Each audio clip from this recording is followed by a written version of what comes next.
Welcome to Algo Plus. ఈరోజు breakout strategy గురించి తెలుసుకుందాం. సో ఆల్గోలో what is the breakout strategy? So breakout strategy ఏ విధంగా వర్క్ చేస్తుంది?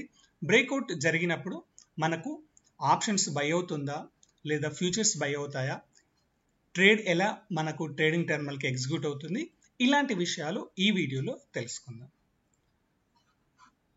ఇది వచ్చేసి breakout strategy, very simple strategy. So ఇందులో ఎటువంటి లాజిక్స్ అనేది ఇంప్లిమెంటేషన్ చేయలేదు, వెరీ సింపుల్గా ట్రేడ్ అవుతుంది. సో ఇక్కడ మీరు గమనించినట్లయితే it is a bank Nifty chart. మీకు బ్లూ కలర్లో ఉన్నంతసేపు ట్రెండ్ ఈజ్ బై ట్రెండ్ అన్నట్టు, రెడ్ కలర్లో ఉన్నంతసేపు ట్రెండ్ ఈజ్ నెగిటివ్ అన్నట్టు, వైట్ క్యాండిల్స్ ఉన్నంతసేపు there is a no trading zone, అంటే ఆ టైంలో ఒక ట్రేడ్ కూడా తీసుకోదు అన్నట్టు. It is a breakout strategy. So breakout strategy ఏ విధంగా వర్కౌట్ అవుతుంది? సో ఇక్కడ వచ్చేసి 5 minutes టైం ఫ్రేమ్లో ఈ చార్ట్ తీయడం జరిగింది. సో కొంచెం చార్ట్ ఎన్లార్జ్ చేస్తున్నాను. ఈ చార్ట్లో మీకు ఏమవుతుందంటే ఇక్కడ బై సిగ్నల్ వచ్చింది కదా. సో బై సిగ్నల్ వస్తే మీకు ఆటోమేటిక్గా కాల్ ఆప్షన్ బై చేసుకుంటుంది. ఓకే, బై సిగ్నల్ వస్తే ఆటోమేటిక్గా కాల్ ఆప్షన్ బై అవుతుంది. సో ఇదే కాల్ ఆప్షన్ మళ్ళీ ఇక్కడ సెల్ సిగ్నల్ రాగానే ఆ ఉన్న కాల్ ఆప్షన్ క్లోజ్ చేసుకొని ఆటోమేటిక్గా పుట్ ఆప్షన్ తీసుకుంటుంది. సో ఇది కంప్లీట్గా ఆటోమేటెడ్గా జరుగుతుంది. సో వన్స్ మీకు సిగ్నల్ రాగానే, suppose it is a by signal అంటే కాల్ బై అవుతుంది, ఆటోమేటిక్ ఇక్కడ రాగానే పొజిషన్ క్లోజ్ చేసుకొని మళ్ళీ రివర్స్గా పుట్ బై తీసుకుంటుంది. సో ఈ స్ట్రాటజీలో ఎటువంటి స్టాప్ లాస్ కానీ టార్గెట్ కానీ పెట్టలేదు. ట్రేడ్ చేసే వాళ్ళు ఇండివిజువల్గా ఈ స్ట్రాటజీని తీసుకొని చేసుకునే వాళ్ళు స్టాప్ లాస్ కానీ టార్గెట్లు కానీ వాళ్ళు ఇండివిజువల్గా పెట్టుకోవచ్చు. సో ఇందులో స్టాప్ లాస్ పెట్టకపోవడానికి మెయిన్ కారణం ఏంటంటే ఈజ్ ఎ బ్రేక్అవుట్ స్ట్రాటజీ. అంటే ఏ క్యాండిల్ అయితే తీసుకున్నామో ఆ క్యాండిల్ హైకి లోకి ఒక లైన్ వేస్తుంది. సో ఈ లో ఎప్పుడైతే దాటుతుందో ఆటోమేటిక్గా సెల్ పడుతుంది. సో ఈ లో మనకి ఇక్కడ దాటింది కాబట్టి ఇక్కడ సెల్ పడింది. అంటే ఈ లెంత్ ఏదైతే ఈ లెంత్ ఉంటుందో ఈ లెంత్ అనేది మన స్టాప్ లాస్గా ఉంటుంది. సో కాబట్టి ఇందులో స్టాప్ లాస్ పెట్టకుండా హైకి లోకి లైన్ వేసి కిందికి వస్తే సెల్, పైకి వెళ్తే బై అనే పాయింట్ ఆఫ్లో పెట్టేసాం. సో ఇది సిగ్నల్ ఎలా స్టార్ట్ అవుతుంది? సో మీకు ఇక్కడ రైట్ సైడ్లో పారామీటర్ క్లిక్ చేస్తే మీకు ఇక్కడ పారామీటర్స్ ఉంటాయి. అంటే వెరీ సింపుల్, మీరు ట్రేడింగ్ జరిగేటప్పుడు మీకు ఏ టైం ఫ్రేమ్ కావాలంటే, అంటే ఏ టైంలో, టైం ఫ్రేమ్ కాదు ఏ టైంలో. సో నాకు 9:20 కాగానే ఆటోమేటిక్గా ఆ క్యాండిల్ యొక్క హైకి లోకి ట్రేడ్ పడాలి. ఇప్పుడు 9:20 పెట్టా. సో ఇక్కడ 9:20.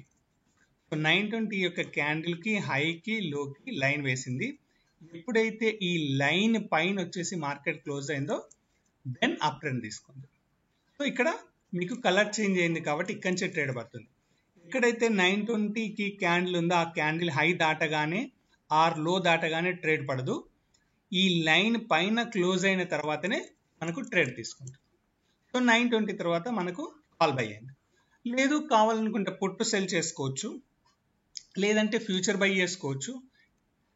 ఫ్యూచర్ బైతో పాటు నాకు పుట్టు బై కావాలనుకుంటే అట్లా కూడా హెడ్జింగ్ చేసుకోవచ్చు. పుట్టు కాల్ రెండు ట్రేడ్ కావాలంటే రెండు కూడా చేసుకోవచ్చు. So very simple strategy. మనకి ఏ టైం కావాలనుకుంటే ఆ టైం దగ్గరికి వెళ్ళేసి మనం టైం మారిస్తే ఆ టైం ప్రకారంగా మనకు ట్రేడ్ పడుతుంది. సపోజ్ ఇక్కడికి వచ్చేసింది మార్కెట్ అట్ 12 o'clock అయింది అనుకోండి, పారామీటర్ 12 o'clock. 12 o'clock క్యాండిల్ యొక్క హైలో మార్క్ చేయడం జరిగింది. సరే ఇక్కడ మార్క్ ఏదైతే ఉందో 12 క్యాండిల్ యొక్క హైలో ఇక్కడ చూడండి. సో ఇంతవరకు ఇది నో ట్రేడింగ్ జోన్, ఎందుకంటే మీరు 12 సెలెక్ట్ చేస్తున్నారు కాబట్టి. ఎప్పుడైతే ఈ క్యాండిల్ యొక్క లో క్లోజ్ అయిందో దెన్ మనకు పుట్టు పడుతుంది. ఎప్పుడైతే ఇక్కడికి వచ్చేసిందో ఆటోమేటిక్గా ఈ పుట్టు క్లోజ్ అయ్యి మళ్ళీ కాల్ తీసుకుంటుంది. మళ్ళీ ఇక్కడికి రాగానే కాల్ క్లోజ్ చేసుకుని పుట్టు తీసుకుంటుంది. It is A simple. So by డిఫాల్ట్గా మీరు స్ట్రాటజీ సెలెక్ట్ చేసుకున్నప్పుడు బై డిఫాల్ట్గా ఇది మీకు 10 o'clock ఉంటుంది. సో 10 o'clock యొక్క క్యాండిల్ హై లోన్ మార్క్ చేస్తుంది. ఎబో దాటితే బై, బిలో దాటితే cell. It is a very simple strategy అండి. ఎప్పుడు కావాలనుకున్నా ఈ టైం ఫ్రేమ్ పెట్టేసుకుని మనం ట్రేడింగ్ చేసుకోవచ్చు.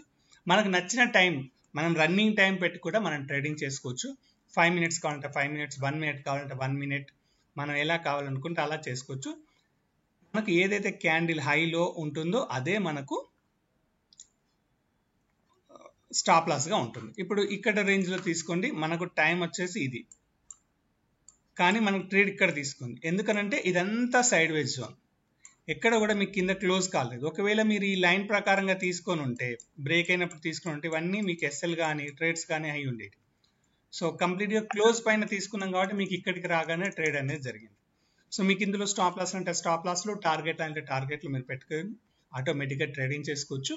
ఇది వెరీ సింపుల్. ఇది బ్యాంక్ నిఫ్టీకి కాదు, మీరు any stock, crude oil, natural gas, gold, లేదంటే మనకు స్టాక్స్ వచ్చేసి ఎనీ స్టాక్ మీరు ఇదే స్ట్రాటజీ పెట్టేసుకొని చేసుకోవచ్చు. సో అక్కడ టైం 10 పెట్టాల్సిన అవసరం లేదు.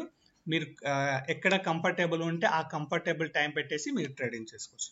It's a very simple and automation strategy. Thank you. So ఎవరికైనా ఆల్గో కావాలనుకుంటే, స్ట్రాటజీస్ డెవలప్మెంట్ కావాలనుకున్నా కూడా మీరు సంప్రదించవచ్చు.